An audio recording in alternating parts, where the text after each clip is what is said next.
బేహద్ పరం మహాశాంతి బేహద్ పరివారమునకు బేహద్కే పరం పరం పరం మహానాత్మలకు దివ్యమైన జాగృతమైన శ్రేష్టమైనటువంటి ఆత్మలకు పరమాత్మని యొక్క ప్రేమకు కృపకు దయకు పాత్రులైన ఆత్మిక పిల్లలకి బాపూజీ దశరథ్ భాయ్ పటేల్ తెలుగు ఛానల్కు స్వాగతం. ఈరోజు 330 ఎపిసోడ్. దీని లోపల చాలా అద్భుతమైనటువంటి వేద రహస్యాలు, జ్ఞాన రహస్యాలు, శ్రేష్టమైనటువంటి మహానాత్మల యొక్క క్యారెక్టర్ని తెలుసుకున్నటకు మనం ప్రయత్నం చేద్దాము. వేదాలు, శాస్త్రాలు, ఉపనిషత్తులు రాసినటువంటి వేదవ్యాసుని యొక్క జన్మగాథ, నారదును యొక్క ఇద్దరి మధ్యన ఉన్న సంవాదం, నారదుని యొక్క జన్మలు ఉన్నయ్యా అనేటువంటి రహస్యాన్ని మనం ఈ యొక్క ఎపిసోడ్లో తెలుసుకుందాం. మనకు పరమాత్మ పైన ప్రేమ ఉన్నప్పుడు ఆయన కృపకు పాత్రులు అవుతాం. జ్ఞానంలో రావటంతో మనకు పరమాత్మని ప్రేమించడం తెలుసుకుంటాం. భక్తి అంటే కూడా ప్రేమే అని అంటారు. జ్ఞానంలోకి వచ్చిన తర్వాత కూడా పూర్తిగా అర్థం చేసుకోకుండా కొంతమందికి మాయ పట్టుకుంటే వాళ్ళని పరమాత్మను వదిలేసి, జ్ఞానం వదిలేసి వెళ్ళిపోతూ ఉంటారు. ఇంకెవరినో ఏదో నమ్ముతారు, దాని వెనకాల పడిపోతూ ఉంటారు. జ్ఞాని అయినప్పటికీ కూడా కొందరు అయితే రాక్షస ప్రవృత్తులు కలిగి ఉంటారు. ఆత్మల యొక్క సర్జరీ రచన చేసినటువంటి పరమాత్మను కూడా మర్చిపోతూ ఉంటారు. ఇక్కడ మనము ప్యార్ హీ పవర్ హై, పరమాత్మ మీద ప్రేమ ఎంతెంత ఉంటుందో అంతంతగా పవర్ లభిస్తూ ఉంటుంది. బుద్ధి కూడా వికాసం అవుతూ ఉంటుంది. జ్ఞానాన్ని బాగా అర్థం చేసుకోగలుగుతారు. ఆత్మకు పరమాత్మ నుండే పవర్ అనేది లభిస్తూ ఉంటుంది. పరమాత్మని యొక్క ప్రేమ, జ్ఞానమే సర్వోపరి అని అంటూ ఉంటారు. ఇక్కడ మనం తెలుసుకోవాల్సింది, దేవర్షి నారదుని యొక్క సంవాదం వేదవ్యాసునితోటి. చాలామంది నారదుణ్ణి దేవర్షిగా అనుకుంటూ ఆయన కళాక్లేశాలు పెడుతూ ఉంటాడు. కలహ భోజనుడు అని, ఒకళ్ళ మాటలు ఒకళ్ళు పుల్లలు పెడుతూ ఉంటాడు అని. అయితే ఇవన్నీ లోక కళ్యాణం కోసమే అని కొందరు భావిస్తూ ఉంటారు. కేవలం కలహాలు పెట్టేవాడే కాదు, ఆయన లోక కళ్యాణం కోరేవాడు, పరమ భక్తుడు అనేటువంటి విషయాన్ని అర్థం చేసుకోవాలి. నారదుడు ఎవరినైతే కలుస్తూ ఉంటాడో వారికి తప్పకుండా పరమాత్మని యొక్క ప్రాప్తి అనేది లభిస్తుంది. ధ్రువుడికి నారదుడు గురువై మంత్రోపదేశం చేశాడు. ద్రౌపదిని పొందాడు.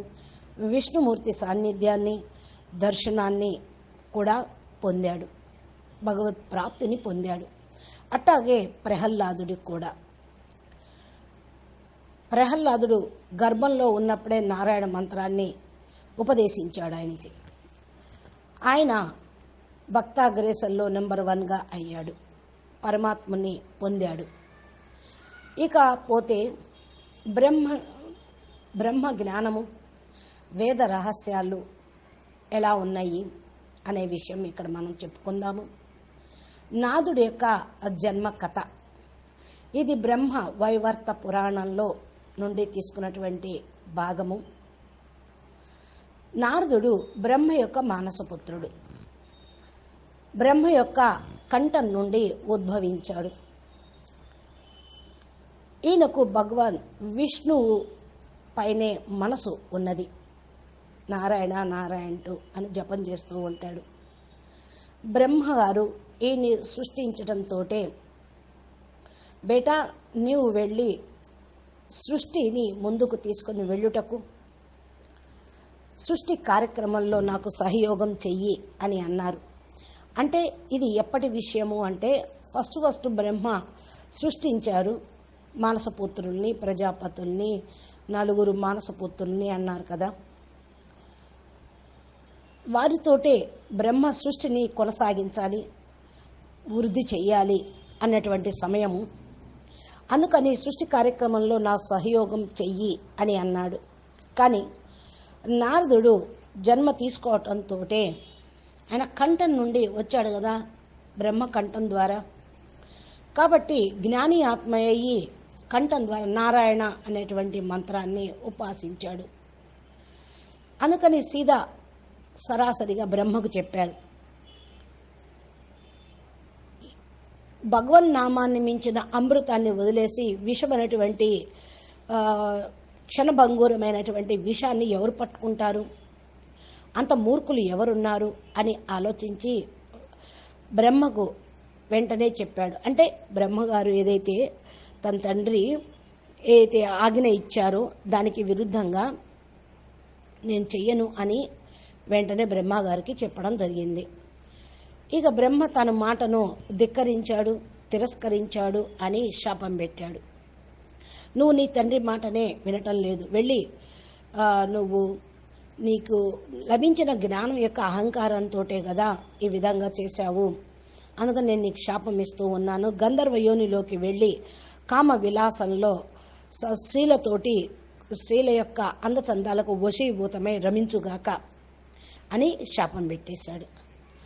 నారదుడు వెంటనే ఆలోచించాడు, నేనైనా చెడు మార్గంలోకి వెళ్తుంటే ఆ కుక్కర్మలు చేస్తూ ఉంటే శాపం ఇవ్వటం అనేది సరైన విషయం, కానీ నన్ను మీరు అకారణంగా శాపం ఇచ్చారు, చాలా తప్పు పొరపాటు చేశారు. మరలా కూడా నారదుడు తన తండ్రితో అంటూ, దయచేసి నాకు ఒక వరం ఇవ్వండి, వరం అంటే ఒక ఉపాయం చెప్పండి. నేను ఏయో జన్మలు, ఏ యోనిలో నేను జన్మ తీసుకున్నా అక్కడ నాకు భగవద్భక్తి నా నుండి దూరం కాకుండా కొంచెం సహయోగం చేయండి, వరం ఇవ్వండి అని అన్నాడు. ఇలాగా అంటూ నారదుడు కూడా ఆగ్రహించి తన తండ్రికి కూడా శాపం ఇచ్చేశాడు. అంటే ఏదన్నా పవర్ ఉంటే చాలు, ఏదన్నా శక్తి ఉంటే చాలు, ఇక శాపాలు పెట్టుకోవటమే. తండ్రి కొడుకుకు శపిస్తే కొడుకు కూడా తండ్రిని శపిస్తూ ఉన్నాడు. హే పితాజీ, మీరు నేనే అపరాధం చేయకుండా నాకు శాపం ఇచ్చారు, నేను కూడా మీకు శాపం ఇస్తూ ఉన్నాను. 3 కల్పాల వరకు ఏ లోకంలోనూ మీకు పూజ అనేది జరగదు.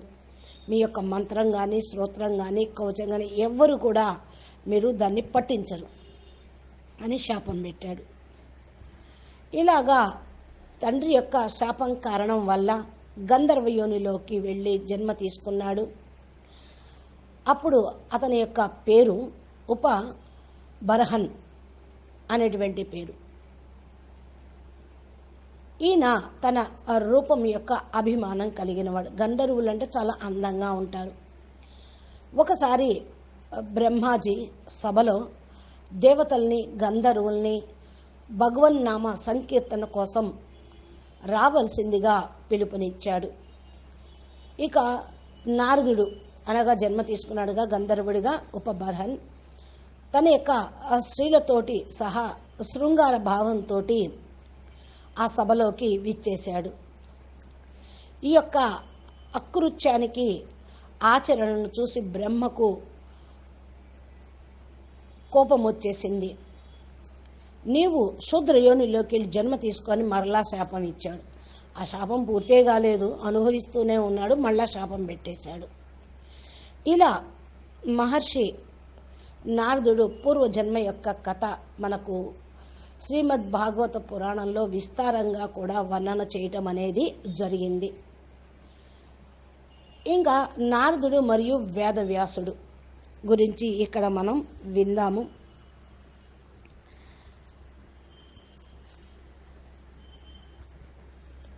మహర్షి వేదవ్యాసు ఈయన పేరు కృష్ణ ద్వైపాయనుడు అని అంటారు. బ్రహ్మగారు ఎప్పుడైతే వేదాలను రచయించారో వేదవ్యాసునికి అప్పజెప్పేశాడు. అందుకు వేదాలని మరలా తిరిగి వ్యాఖ్యానం చేస్తూ రచయించాడు కూడా వేదవ్యాసుడయ్యాడు. ఈయన కృష్ణ ద్వైపాయనుడు ఈయన పేరు. ఇంకా వ్యాసుడు వేదాలను సంపాదన చేశారు. 4 వేదాలను తయారు చేసి, అంటే వేదాలు 4 పేర్లు పెట్టాడు.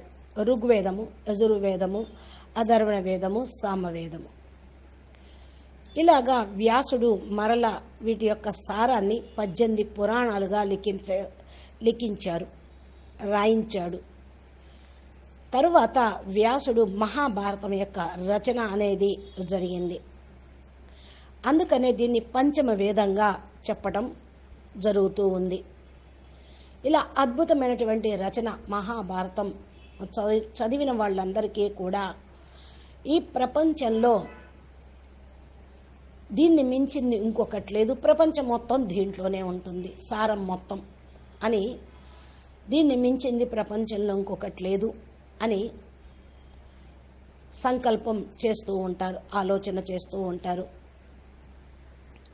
తరువాత మహాభారతం లాంటి మహాగ్రంథాన్ని రాసిన తర్వాత వ్యాసుడు ఒకరోజు సరస్వతి నది పశ్చిమాన ఒడ్డున కూర్చొని బదరీ వనంలో ఏకాంతంలో ఆశ్రమంలో కూర్చుని కొంచెం బాధలో మునిగిపోయి ఉన్నాడు. మహాభారతం లాంటి మంచి గ్రంథం రాసిన తర్వాత కూడా వ్యాసుడికి ఇంత ఉదాసీనత ఎందుకు ఉన్నది? ఆయనకి తనకు తానే అర్థం కాలేదు. ఆ సమయంలో నారదుడు అక్కడికి రావటం జరిగింది. ఇంకా వేదవ్యాసుడు ఆయన్ని అడిగాడు. వేదవ్యాసుడిని చూడటంతో నారదుడు కూడా అర్థమైంది. అప్పుడు వ్యాస్జీ ఎందుకు ఇంత గొప్ప రచన, 4 వేదాలు, ఉపనిషత్తులు, పురాణాలు రాసిన తర్వాత కూడా మీ ముఖంలో మరి ఉదాసీనత ఎందుకు ఉన్నది? చక్కటి సృష్టి రచన చేసిన తర్వాత ఆనందం ఉండాలి కదా అని అడిగాడు. వ్యాసుడు అప్పుడు నారదుడితో అంటూ ఉన్నాడు, నా ప్రశ్న కూడా ఇదే, నాకు అర్థం కానిది అని అన్నాడు. ఇక్కడ చూడండి, ఎవరైనా సరే వేదాలు రచించింది బ్రహ్మే, సృష్టించింది బ్రహ్మే అని అంటారు. వేదాలను సృష్టించిన బ్రహ్మ కూడా ఆ వేదాల గురించి తెలుసుకోలేదు. వేదాలు తెలుసుకోలేని కారణం వల్ల పరమాత్మను కూడా తెలుసుకోలేరు. ఇక్కడ వేదాలు ఎవ్వరూ తెలుసుకోలేరని కొద్దిగా మనకు అర్థమవుతూ ఉంది. ఎందుకు ఉదాసీనంగా ఉన్నారు అంటే, అప్పుడు ఎందుకు నాకు తెలియటంలో ఆంతరిక ఖుషి, సంతోషం ఎందుకు లేదు అని అడుగుతున్నాడు. ఉదాసీనం ఎప్పుడు వస్తుందంటే, ఏదైనా తప్పు చేసినప్పుడు, చేయాల్సింది పర్ఫెక్ట్గా సంపూర్ణంగా చేయనప్పుడు ఉదాసీనత అనేది వస్తుంది. అంటే అప్పుడు నారదుడు అన్నాడు, నువ్వు రాయాల్సిందేదో ఇంకా సంపూర్ణంగా రాయలేదేమో అని అనుకున్నాడు. కానీ తను లోపల అంతర్మనంతో తన అస్తిత్వం గురించి నా గురించి నాకే తెలియటం లేదు అని అడిగాడు. దీనికోసమే వేదవ్యాసుడు 3000 ఖరబ్ సంవత్సరాల వరకు తపస్సు చేశాడని శాస్త్రాల్లో చెప్తూ ఉంటాడు. వేదాల గురించి తెలుసుకోవటం అంత సామాన్యం కాదు, బ్రహ్మకు కూడా తెలియదు అన్నాడు. శంకరుడు కూడా తన గురించి తను తెలుసుకోలేకపోయారు అని చెప్తూ ఉన్నారు. పరబ్రహ్మ మరి ని తెలుసుకోవటం అంటే అంత తేలికైన విషయం కాదు. పరమాత్మని యొక్క కృప ఉంటేనే, ఆయన ప్రేమ ఉంటేనే మనకు లభిస్తూ ఉంటుంది. మీరు ఏదైతే చేశారో అది పరివర్తనకు సంబంధించింది. ఇక్కడ మనసుకు సంబంధించిన విషయం అంటూ ఏమీ లేదు, పరివర్తనకు సంబంధించిన విషయం. బ్రహ్మను తెలుసుకోవటం అంటే అహం బ్రహ్మస్మిని, పరబ్రహ్మ జ్యోతి స్వరూపం అని అంటారు చూడండి పరమాత్మను. ఆ యొక్క రూపాన్ని తెలుసుకోవటం అనేది సామాన్యం కాదు, అంత తేలికైన విషయము కూడా కాదు. అని అంటూ ఉన్నాడు. కాబట్టి వేదాలు ఎవరు తెలుసుకోలేదు అని అన్నారు అంటే ఇది ఒకదానికొకటి సంబంధించిన విషయం. పరమాత్మ మీద ప్రేమ ఉంటే ఆయన దివ్య బుద్ధి ఇస్తారు. ఆ వేదాల యొక్క జ్ఞానాన్ని కూడా అర్థం చేసుకోవాల్సి వస్తూ ఉంటుంది. స్థూలంగా కూడా చూడండి, అర్థం చేసుకునే శక్తిని పరమాత్మ ఇస్తారు. పండితులు శ్లోకాలు వేదాంతాలు చదివి వినిపిస్తూ ఉంటారు, కానీ వాళ్ళు పరమాత్మను పొందలేదు. కాబట్టి పరమాత్మ పైన ప్రేమ ఉంటే, పరమాత్మని యొక్క కృప దృష్టి మన మీద పడితే పరం బుద్ధి లభిస్తుంది. అప్పుడే వేదాల యొక్క అర్థాన్ని మనం గ్రహించగలుగుతాము అని ఇక్కడ మనం తెలుసుకోవాలి. అల్టిమేట్లీ జ్ఞానంలో మీరు ముందుకు వెళ్ళాలి అంటే పరమాత్మ యొక్క కృప, ఆయన యొక్క దీవెన అనేది ఉండాలి. పరమ జ్ఞాని అయినప్పటికీ కూడా కొంతమంది మనుషులు మాయలోకి జారిపోతూ ఉంటారు. బేహద్దు జ్ఞానులైనా సరే, హద్దులో జ్ఞానులైనా సరే. అందుకనే బాపూజీ కూడా చాలాసార్లు చెప్తుంటారు, 1000 మంది వచ్చేసారు, 1000 మంది వెళ్ళిపోయారు అని. అంటే బాపూజీ చెప్పేటువంటి అద్భుతమైనటువంటి దివ్యమైన పరమ జ్ఞానం అందరూ అర్థం చేసుకోలేకపోయారు. ఇది ఇప్పటి విషయం. మరి అప్పటి విషయం కూడా అలాగే ఉందనేగా దీన్ని బట్టి మనకు అర్థమవుతుంది. పరమాత్మ మీద ప్రేమ లేకపోతే పవర్ రాదు, అప్పుడు జ్ఞానము అర్థం కాదు. విన్న కొద్దిపాటి జ్ఞానమే అహంకారాన్ని తీసుకొస్తుంది, ఇంకేం పవర్ వస్తుంది? పరమాత్మ వారిపైన కృప ఏం చూపిస్తారు? పరమాత్మమైన చాలా ప్రేమ ఉండాలి. ప్రేమను మించింది ఈ ప్రపంచంలో ఇంకొకటి లేదు అని అంటారు. అందుకే ఇక్కడ చెప్తున్నారు, SOP స్టాండర్డ్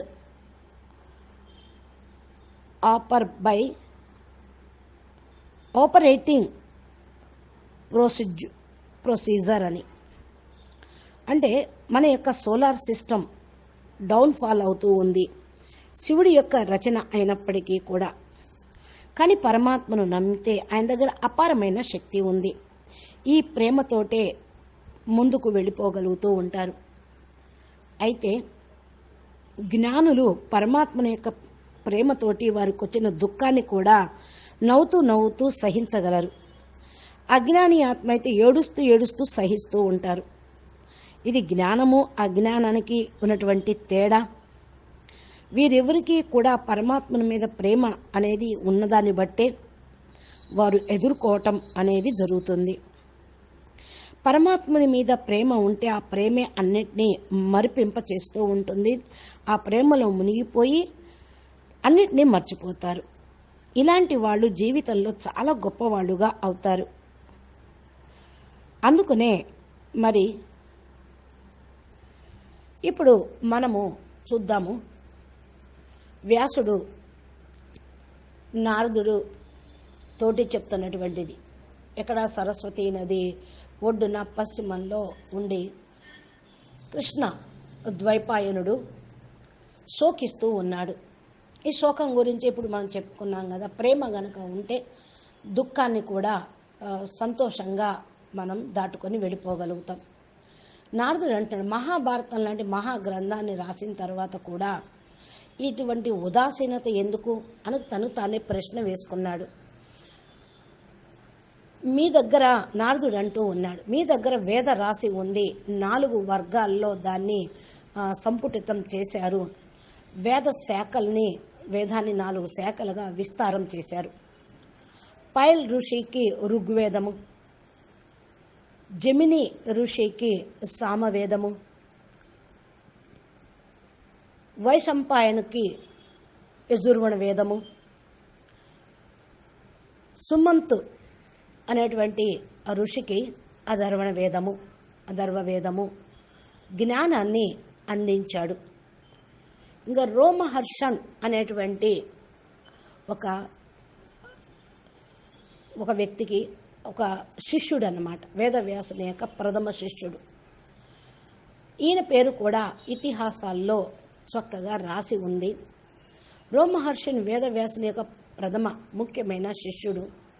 ఆయన సూత జాతికి అంటే శూద్ర జాతికి చెందిన వాడైనా వేదవ్యాసుడు చాలా ప్రేమగా ఆయన యొక్క ఆలోచనలను సత్కరించాడు.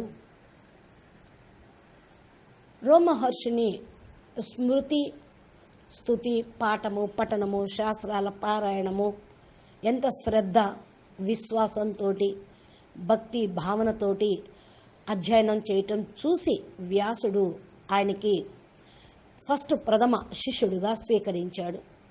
రోమహర్షన్ అనేటువంటి ఆయన పాత విద్య పారాయణ కలిగినటువంటి వాడు, పురాణ విద్య పారాయణం కలిగినటువంటి వాడు, ప్రతిభాశాలి, చమత్కరుడు అంటే చమత్కారంగా మాట్లాడగా ప్రతిభాశాలి, జాతి మతకు అతీతమైన వాడు, భలే నిమ్న జాతికి చెందిన వాడైనప్పటికీ కూడా వ్యాసుని యొక్క కృపతోటి పురాణాలను, శాస్త్రాలను చాలా లోతుగా అధ్యయనం చేశాడు. అనేక గ్రంథాలను కూడా ఈయన రచించటం జరిగింది. అందుకనే ఈయన్ని పురాణ వక్తగా కూడా పిలువబడుతూ ఉంటాడు. భగవాన్ వేదవ్యాసుని ద్వారా నేర్చుకున్నది. రోమహర్షిను సమస్త పురాణాలను పఠించాడు. ఆయన యొక్క ఆశీర్వాదంతో నువ్వు సమస్త పురాణాల వక్తగా అవుతావని దీవించాడు. అందుకని రోమహర్షన్ సమస్త పురాణాల వక్తగా కీర్తి గడించాడు. ఋషుల ఆశ్రమాలకు తిరుగుతూ ఆయన వారి అందరికీ కూడా పురాణాల యొక్క కథను వినిపిస్తూ ఉండేవాడు.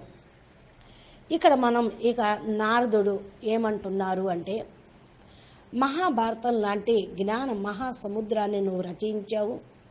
దీనిలో సమస్త జ్ఞానం యొక్క మహావాక్యాలు సముద్రం నుండి రత్నాలు లాంటివి దీంట్లో ఉంచటం జరిగింది.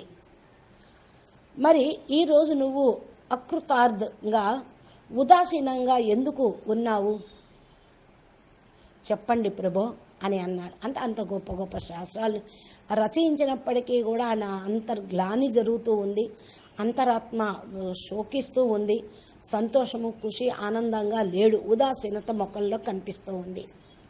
వేదవ్యాసుడు అంటున్నారు, దేవర్షి మీరు ఇక్కడికి రావటం నిజంగా నా మీద గొప్ప కృపను చూపించినట్లే. నేను ఈరోజు నా లోపల నేనే మునిగిపోయి ప్రశ్నించుకుంటూ ఉన్నాను. మీరు చెప్పండి, దీని యొక్క యథార్థమైనటువంటి సందేహానికి సమాధానం చెప్పండి. నా అంతరాత్మ అన్నీ చేసినప్పటికీ కూడా తృప్తి అనేది లేదు అని అంటూ ఉన్నాడు. ఆయన ఉదాసీనంగా ఉండటానికి ఏంటి అని అడుగుతున్నప్పుడు, మీరు అనుకున్నది ఏదో చేస్తూ ఉన్నారు, మీరు ఏ ఉద్దేశాన్ని పూర్తి చేయాలనుకున్నారో అది పూర్తి చేయలేదేమో, అందుకని మీకు ఉదాసీనత వస్తుందేమో, దాన్ని పూర్తి చేస్తేనే మీరు ముందుకు వెళ్ళండి, అప్పుడే మీ ఉదాసీనత ఖతమవుతుంది అని అన్నాడు. చేసిన దానికి మీ లోపల తృప్తి, సాటిస్ఫాక్షన్ అనేది ఉండాలి కదా. ఇంత గొప్ప కార్యక్రమం చేసినప్పటికీ కూడా తృప్తి, సాటిస్ఫాక్షన్ లేదు, సంతోషం, ఆంతరిక సంతోషం లేదు అంటే మీరు చేసే దానిలో ఏదో ఒక తప్పు ఉంది, చేయాల్సింది ఇంకా ఉంది. ఆ పని పూర్తి చేస్తే మీకు సంతృప్తి అనేది కలుగుతుందేమో, ఆలోచించండి అని నారదుడు అన్నాడు. మీ లోపలికి మీరు వెళ్ళి నిన్ను నువ్వు తెలుసుకో అని చెప్తూ ఇంకా ఒక మాట అంటున్నాడు నారదుడు. ఏమని అంటే,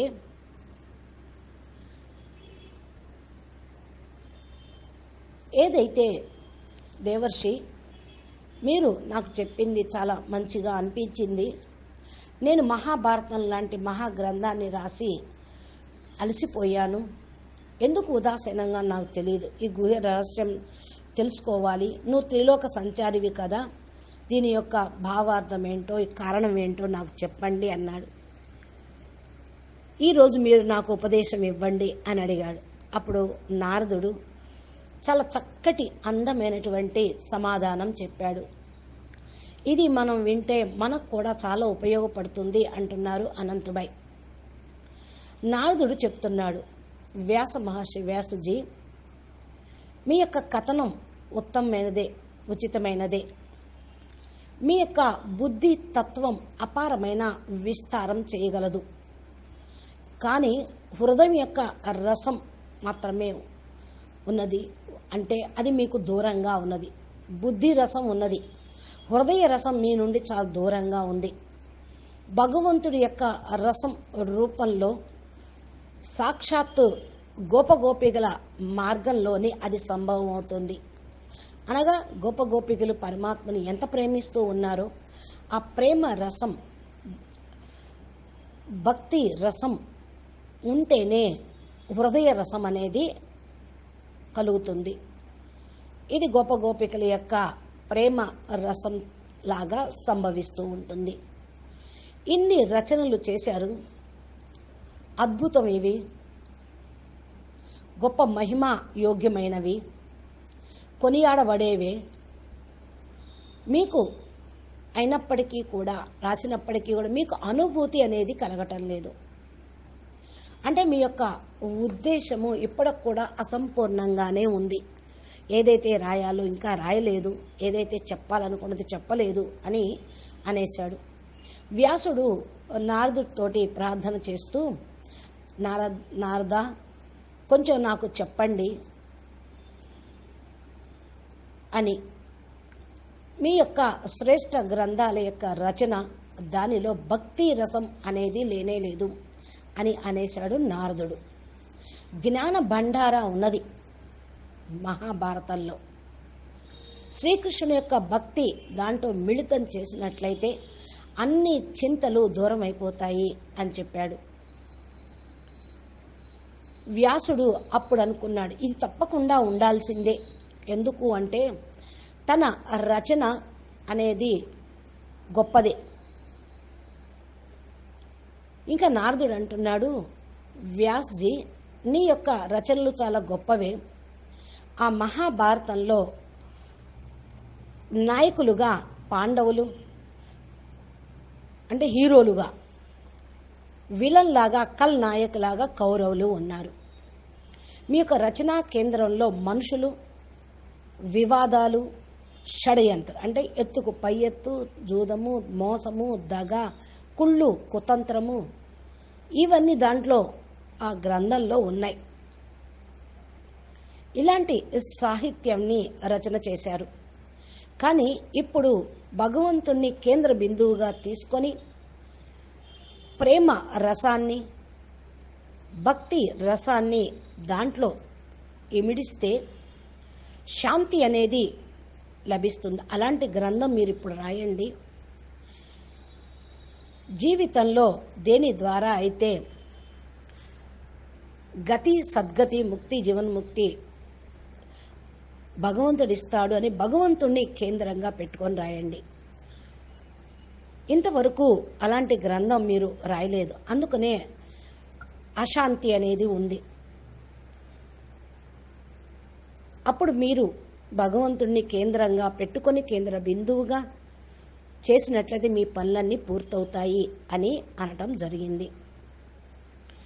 వ్యాసుడు ఆయన చెప్పిన దాన్ని స్వీకరించాడు. ఎందుకు నాకు సంతృప్తి లేదో ఇప్పుడు నాకు అర్థమైంది నారద అని అన్నాడు. శాస్త్రాల్లో జ్ఞానం ఉంది, జ్ఞానము అసంపూర్ణంగా ఉంది. ధర్మం యొక్క వర్ణన అయితే ఉంది, అర్థం యొక్క వర్ణన ఉంది. శ్రీమద్ భగవాన్ శ్రీకృష్ణుని యొక్క మహిమ లాంటి నిరూపణ అనేది లేదు. అది మీరు చెయ్యాల్సింది. భగవంతుని యొక్క లీలల్ని వర్ణన చెయ్యండి, భగవంతుడి మీద ప్రేమను కలిగించండి. అలాంటి గ్రంథాన్ని నిర్మాణం చేసినప్పుడు అక్కడ జ్ఞానము, భక్తి, వైరాగ్యము పరిపూర్ణంగా అయిపోతుంది. అంటారు కదా, భక్తి, జ్ఞానము మరియు వైరాగ్యం తోటి పరిపూర్ణం అవుతారు అని ఉంది కదా అని చెప్పడం జరిగింది. నీ లోపలికి నువ్వు వెళ్ళి నన్ను నువ్వేదో తెలుసుకో. నువ్వు రచించిన దాంట్లో ఏమీ లేదో నీకు అర్థమవుతుంది. చూడండి, మహాభారతాన్ని కూడా ఇళ్లల్లో పెట్టుకోకూడదు అని చాలా పెద్దలు అంటూ ఉంటారు పూర్వకాలంలో. ఎందుకనంటే ఎవరింట్లో మహాభారతం ఉంటుందో వాళ్ళ ఇంట్లో కూడా మహాభారత యుద్ధమే జరుగుతుంది రోజు. అన్నదమ్ముల తగాదాలు వస్తూ ఉంటాయని, ఈర్ష, ద్వేషం, అసూయ ఉంటుంది అని చెప్తూ ఉండేవాళ్ళు. ఇది కరెక్టో కాదో మనకైతే తెలియదు, కానీ ఇలాగా అని మా కూడా చెప్తూ ఉంటారు అని చెప్తున్నారు అనంతుబాయ్. భక్తి అనే మాట వచ్చినప్పుడు పరమాత్మని విషయమే వస్తుంది. రియల్గా అసలైన భక్తి అంటే ప్రేమయే. ఏదైతే పరమాత్మని ప్రేమే అసలైనటువంటి అమృతం. దేవీ దేవతల భక్తి కాదు ఇక్కడ. బ్రహ్మపురిలో బ్రహ్మతోటి ప్రేమ, విష్ణుపురిలో విష్ణువుతోటి ప్రేమ, శివపురిలో శివునితోటి ప్రేమ, ఇవన్నీ ఉంటూనే ఉంటాయి. పరబ్రహ్మ పరమేశ్వరుడు అంటూ ఏదైతే త్రిగుణాలకు అతీతమైనటువంటి వాడు ఉన్నారో ఆయన యొక్క ప్రేమ కావాలి. అందుకనే వేదాలు సృష్టించిన బ్రహ్మకు కూడా తానెవరో తెలియలేదు, శంకరుడికి కూడా తెలియలేదు. ఇవన్నీ కూడా ఎప్పటివి అని అనుకుంటున్నారా? భూమిని సృష్టించకముందు బ్రహ్మ ఫస్ట్ ఈ బ్రహ్మాండాన్ని రచించినప్పుడు జరిగినటువంటి విషయాలు అని ఇక్కడ మనం అర్థం చేసుకోవాలి. కాబట్టి నారదుడు ఈ మాట అన్న తర్వాత, నారద నాకు ఒక విషయం చెప్పు దేవర్షి. సమస్త ప్రపంచంలో నారాయణ నామాన్ని స్మరణ చేస్తూ తిరుగుతూ ఉంటా, త్రిలోక సంచారివి. విశ్వ కళ్యాణం కోసం నాకు ఒక విషయం చెప్పు అన్నారు. అడగండి వ్యాసజీ అని అన్నారు. ఇవన్నీ నేను చెప్పటానికి నా పూర్వజన్మ కథ సిద్ధాంతం అనేది మీకు చెప్పాల్సి వస్తుంది. అప్పుడు వెంటనే వ్యాసుడు అన్నాడు, ఆశ్చర్యచకితుడై ఆశ్చర్యకరమైన గొంతుతో, మీరు బ్రహ్మ యొక్క సంతానం, మానసపుత్రులు కదా, మరి మీకు పూర్వజన్మ ఎలా ఉంటుంది అని అంటం జరిగింది. ఇంకా ఇక్కడ మనము నారదుడి యొక్క పూర్వ జన్మలేంటి, జన్మ మరణాలేంటి, ఆయన ఏ విధంగా ఇటువంటి స్థితిని పొందాడు అనేటువంటి విషయాన్ని మనం నెక్స్ట్ వీడియోలో తెలుసుకుందాము. ఇక్కడ మనం ఒక్కొక్కరి యొక్క క్యారెక్టర్ని లైవ్లో ఎందుకు చర్చించుకుంటున్నాము అంటే, ఇది ఇప్పుడు విషయం కాదు కదా. బ్రహ్మ యొక్క ఆది కాలంలో అనగా బ్రహ్మాండం యొక్క రచన జరిగినప్పుడు, బిగ్ బ్యాంగ్ థియరీ కంటే కూడా పూర్వమైన మిలియన్ ట్రిలియన్ సంవత్సరాల పూర్వం, అప్పటి సమయంలో కూడా ఆత్మల యొక్క స్థితి ఎలా ఉంటుందో తెలుసుకోవాలి. మనము ఇప్పుడేం చేయాలో కూడా మనం గ్రహించగలుగుతాం. అప్పుడు ఇవి వేదాలతోటి తెలుసుకోవచ్చు. వేదాల్లో ఉన్నది జ్ఞానం అని బాపూజీ అన్నారు, కానీ ఈ బ్రహ్మాండం వరకే ఉంటుంది.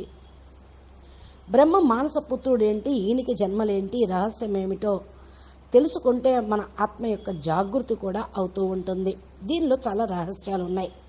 కానీ వేదాలను, శాస్త్రాలను అసత్యం అనటం అనేది మహామూర్ఖత్వం. చాలామంది నాస్తికులు లాంటి వాళ్ళు, కొంతమంది సంస్థల వాళ్ళు ఇవన్నీ పుక్కిటి పురాణాలు, వేదాలు లేవు, శాస్త్రాలు లేవు, అసత్యం అనేవాళ్ళు ఉన్నారు. మనము ఈ యొక్క నారదుడి యొక్క జన్మల గాథను తెలుసుకుంటేనే ఈ ఎపిసోడ్ సంపూర్ణమవుతుంది, లేకపోతే అసంపూర్ణం అన్నట్లే. నెక్స్ట్ వ్యాసుడు అడిగిన దానికి నారదుడు చెప్తూ ఉన్నాడు. నెక్స్ట్ విందాము అది.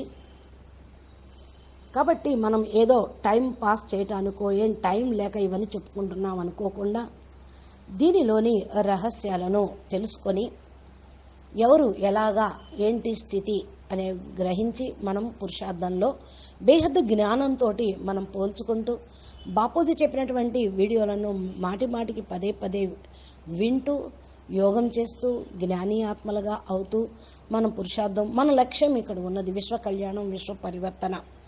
విశ్వ కళ్యాణం, విశ్వ పరివర్తన చేయాలి. దానికోసమే మనం అవతరించాము. అయితే మనం ఈ బ్రహ్మాండ వాసులం కాదు, మరి గెలాక్సీ వాసులం కాదు, యూనివర్సల్ వాసులం కాదు, మల్టీవర్స్ వాళ్ళు, బేహద్దుకే పవర్ కలిగిన ఆత్మలం. కానీ మనం ఈ బ్రహ్మాండంలోకి వచ్చి ఇరుక్కుపోయాం కదా. 33 కోట్ల దేవతలు కూడా ఈ బ్రహ్మాండానికి చాలా 198 కోట్ల సంవత్సరాల పూర్వం వచ్చారు. వాళ్ళు కూడా ఇరుక్కుపోయారు కదా. వాళ్ళకి ఈ రహస్యం తెలిస్తే ఆత్మ జాగృతి అవుతుంది.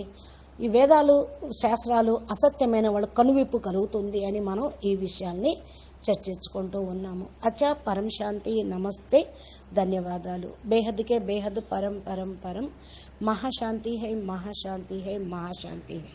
నమస్తే, పరం మహాశాంతి.